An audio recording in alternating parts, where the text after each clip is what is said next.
Depois de uma semana de pausa, finalmente um capítulo de Boku no Hero pra dar um motivo pra gente sorrir, pra gente viver. E melhor do que esse capítulo de Boku no Hero, galera, é saber que esse vídeo está sendo patrocinado pela Crunchyroll, que pra quem não conhece é uma plataforma de streaming de animes com vários títulos mega famosos, incluindo a grande maioria dos animes de temporada. Você pode assistir direto pelo computador ou, se você estiver procurando um pouco mais de praticidade, pode assistir pelo aplicativo no celular, e se quiser assistir pela TV, você pode assistir através de um console ou transmitir para a TV através de um Chromecast, que é o meu caso. E lembrando, galera, que assinando o Premium, os episódios eles saem 1 hora depois do lançamento no Japão. E assinando pelo primeiro link que vai estar na descrição, você consegue 14 dias de graça para testar e assistir tudo o que você quiser, então não deixa de conferir, beleza? O capítulo dessa semana que eu jurava que ia ser completamente focado na Toga e na Uraraka, na verdade foi só o recheio dele, né? Os pães. Tanto o começo quanto o final do capítulo foram conteúdos extras, outros cenários foram explorados e que dá um ar, dá um respiro um pouco maior pra gente, porque eu pessoalmente,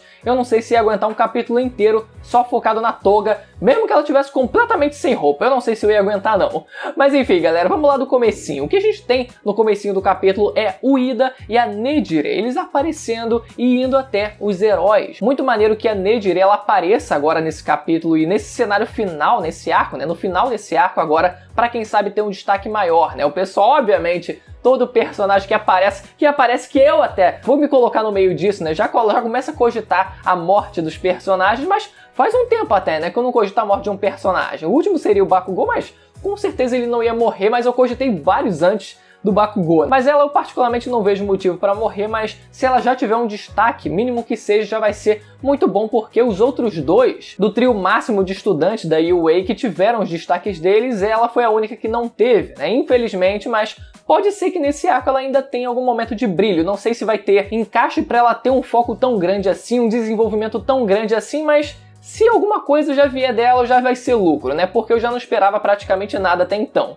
E o outro personagem que seria o Ida, ele dizendo no comecinho que estaria quebrando as regras, né? Pra ir até os heróis, pra tentar salvar os amigos dele. E claro que por mais que essa regra que ele esteja quebrando não seja nada demais, né? Porque cada personagem tem que seguir a sua função ali dentro dessa missão toda, dentro desse conflito todo, mas por mais que essa regra não seja tão grande assim, partindo do Ida, principalmente, que é um personagem que segue estritamente todas as regras, é um cara extremamente regrado, por isso que dá um peso maior, né? Mesmo que não seja uma regra grande coisa, mas ainda assim, pelo fato de ser o Ida, dá um peso maior no personagem, né? Então ele decide ir tentar salvar os amigos dele, e quem a gente vê caindo do céu são o Bakugou e o Midoriya, né? O Todoroki ele tendo que salvar todos os dois ali, sem saber direito o que fazer, mas algo interessante nessa queda desses personagens é que a gente já tinha visto o All For One ele falando em relação ao Shigaraki, que se ele caísse daquela altura, poderia ser fatal. Então olha qual foi a importância, né? A importância do Todoroki ter salvado eles, ter aparecido ali naquele momento, porque talvez os dois eles acabassem morrendo simplesmente com a queda final ali nesse capítulo, né? E no caso Shigaraki ele acabou sendo salvo,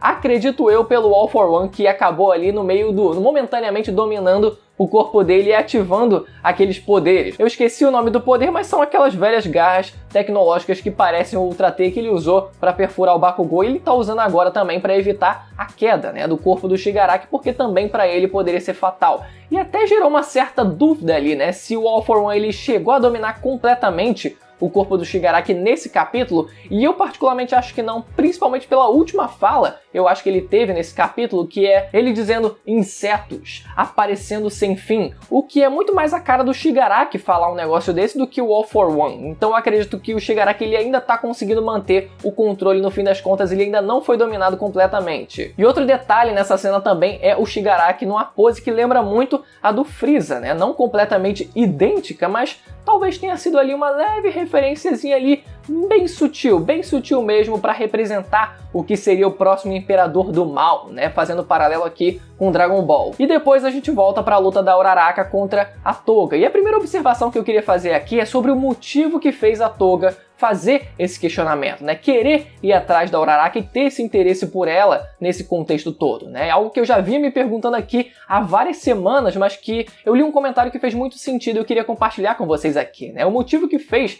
ela querer ir atrás da Uraraka seria basicamente ela querer saber se, já que o amigo dela foi morto sendo um vilão e os heróis, eles, princípio tendo o papel de não matar outras pessoas, mas sim salvar as outras pessoas, talvez o que ela quisesse saber de fato é: será que se fosse eu no lugar desse meu amigo, eu também deveria ser morto? Eu também seria morto pelos heróis? Ou será que tanto a Uraraka quanto o Midoriya, eles responderiam algo diferente? Eles responderiam, por exemplo, que iriam também salvar até mesmo a vida dela, caso ela precisasse. Só que a resposta que ela tem da Uraraka no final do capítulo passado é que a Uraraka estava muito ocupada com outras pessoas, tentando salvar outras pessoas, e que se tivesse que enfrentar a Toga, ela não pensaria duas vezes, ela iria acabar com isso aqui e agora. Então a Toga, ela finalmente tem a resposta dela que, caso seja necessário a Uraraka ou, quiçá, outros heróis também eliminarem a Toga, isso seria feito. E até um paralelo interessante essa fala da Uraraka no finalzinho do capítulo passado, na última página do capítulo anterior, que é basicamente o que o Midoriya ele também falou para o Shigaraki, que ele quer acabar também com isso aqui e agora. Apesar de que o Midoriya ele não conseguiu muito bem acabar com isso, nem aqui nem agora. A Toga, pra mim, é uma personagem que eu tô cagando e andando completamente. Mas eu não poderia cagar mais pra uma personagem do que pra Toga. Não vou mentir aqui pra vocês, mas eu tentei aqui ler esse capítulo com bons olhos, né? Com um bom humor, assim, com uma visão um pouco mais positiva, e tentando extrair aqui os pontos que poderiam ser discutidos aqui pro vídeo, né? Porque o primeiro deles, além desse ponto principal aqui, que já é uma discussão um pouco mais anterior a esse capítulo em si, né? Que é o questionamento da Toga em relação ao Uraraka, mas o ponto que é discutido também em relação à Toga aqui é que ela diz que quando vê uma pessoa que ela gosta, ela sente uma necessidade muito grande de se tornar aquela pessoa, de querer o sangue daquela pessoa. E isso, lendo de forma isolada, dá até muito a impressão de que talvez ela tenha um possível distúrbio de personalidade, que ela queira se tornar outras pessoas, talvez outras pessoas que ela, além de gostar, também sejam mais aceitas na sociedade, e se ela se tornasse essas outras pessoas, talvez ela também se sinta um pouco mais aceita pelas outras pessoas, né? Mesmo que seja tudo uma mentira. E isso até se encaixa muito bem na personagem, mas que, se a gente abrir um pouco o leque aqui, né, dar um passo para trás e ler a coisa de uma forma um pouco mais geral, a gente tem que lembrar também que o All for One, ele também fala algo parecido quando ele tá na prisão. Ele diz algo muito parecido, que é o seguinte, que quando ele vê uma habilidade boa, um poder muito bom, ele não consegue se segurar, ele precisa roubar aquele poder. Então é muito parecido esses dois personagens eles sentirem essa necessidade de usar esse poder deles, né? De, no caso da Toga, querer se tornar outra pessoa, querer o sangue da outra pessoa, e no caso do All for One, ele sentir essa necessidade de roubar os poderes das outras pessoas. Então, se a gente considerar isso como um padrão e não simplesmente como algo isolado, talvez a gente tenha ali uma questão de as individualidades, os poderes dessas pessoas, elas acabarem gerando vícios nesses usuários, né? Assim como a gente tem, por exemplo, vícios nas mais variadas coisas, né? Bebidas, jogos, etc., drogas de forma geral, a gente pode muito bem ter também esses vícios nas habilidades. A pessoa acaba viciando na própria habilidade dela. E eu também não lembro aqui, aproveitando para fazer um parêntese, eu não lembro ao certo se já foi dito que as individualidades elas afetam a personalidade das pessoas, né? Como se moldassem essas personalidades, né? O que faria também sentido, afinal, os poderes eles fazem parte da genética das pessoas, né? E no caso a genética ela também faz parte, né? É um dos componentes que compõem aqui as personalidades das pessoas, né? Então, se os poderes eles estão incluídos na parte da genética da pessoa, naturalmente os poderes eles poderiam também influenciar na formação da personalidade das pessoas. Mas isso se aplica em alguns casos e talvez não se aplique em outros. Se a gente talvez considerar o Bakugou, que ele tem uma personalidade explosiva, talvez isso seja também resultado da questão genética dos poderes dele também, que refletem explosões. Mas em contrapartida, talvez a Uraraka, o poder da Uraraka, ela não sente talvez uma necessidade de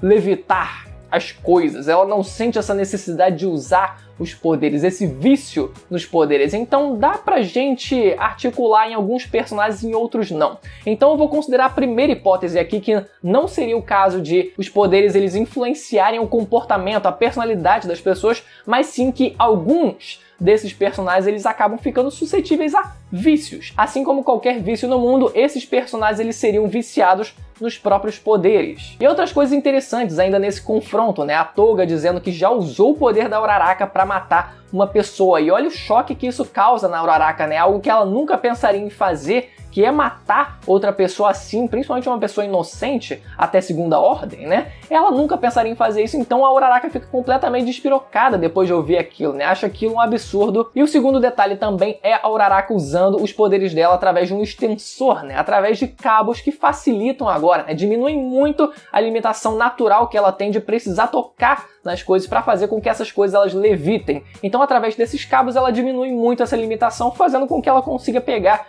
muito mais coisas sem precisar se locomover para lá e para cá. E acaba lembrando muito o Chicote Negro, né? Por mais que o Chicote Negro ele não seja ali um poder necessariamente para você pegar outras coisas e arremessar essas coisas, acaba servindo também, né, de uma forma ali esteticamente parecida. E por fim, a Tsuyu chega e salva a Uraraka e a Toga acaba fugindo chorando. E a Uraraka ela percebe isso, ela percebe que a Toga ela está chorando. Isso é muito importante, né? Muito importante porque talvez a gente não tenha tido a resolução desse conflito agora, mas pode servir como um gatilho para lá na frente, quem sabe, a Uraraka ela passar a refletir sobre isso, né? Será que lá na frente ela vai agir dessa mesma forma, tentando parar a todo custo a Toga, ou será que ela vai tentar entender um pouco mais, ter um pouco mais de empatia com a personagem e assim possa ter um resultado, né? Uma resolução de conflito um pouco diferente. E o finalzinho do capítulo é o Gigantomachia chegando até os heróis. A gente não vê o Best Jeanist ainda em ação, mas é algo que certamente vai acontecer, provavelmente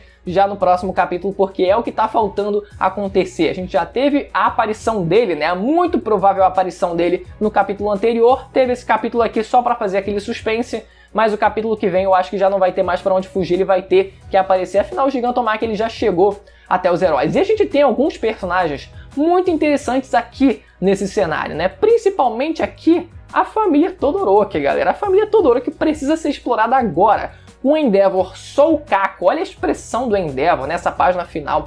Todo o Kako, o Midoriya também todo ensanguentado e o Todoroki praticamente intacto ali, né? Ele tá ali muito de apêndice nesse arco, então talvez esse seja o momento de foco para ele e para a família Todoroki também, né? Com o Endeavor todo chumbado e o Dabi aparecendo em cima do Gigantomachia para finalmente, meu amigo, finalmente pode ser que essa revelação acabe acontecendo. Principalmente se o helicóptero que está noticiando todos esses eventos ainda estiver voando e ainda estiver noticiando tudo que está acontecendo, aí sim pode ser que a gente tenha essa revelação não só entre eles, mas também para o mundo inteiro. E por mais que o Best Jeanist ele consiga controlar os fios por conta própria, eu ainda acharia muito maneiro se o Iida ele fosse explorado nesse sentido também, nesse contexto, talvez agarrando esses cabos, esses fios e dando voltas aceleradíssimas em volta do Gigantomachia para tentar enrolar ele nesses fios todos. Eu acharia muito bacana se ele tivesse essa participação um pouco maior, além do que, se caso ele não tiver, talvez a segunda opção seja ele simplesmente pegar o pessoal ferido e vazar de lá com a velocidade dele, o que eu acharia muito pouco pro personagem, sendo sincero. Mas vamos ver se o Gigantomachia ele se encontrando com o Shigaraki, ele vai ser parado ou não, se o Gigantomachia ele vai ser parado, mas a Liga dos Vilões ela vai continuar ativa, ela vai conseguir fugir junto do Shigaraki. O que será que vai acontecer? Se vai ser todo mundo preso?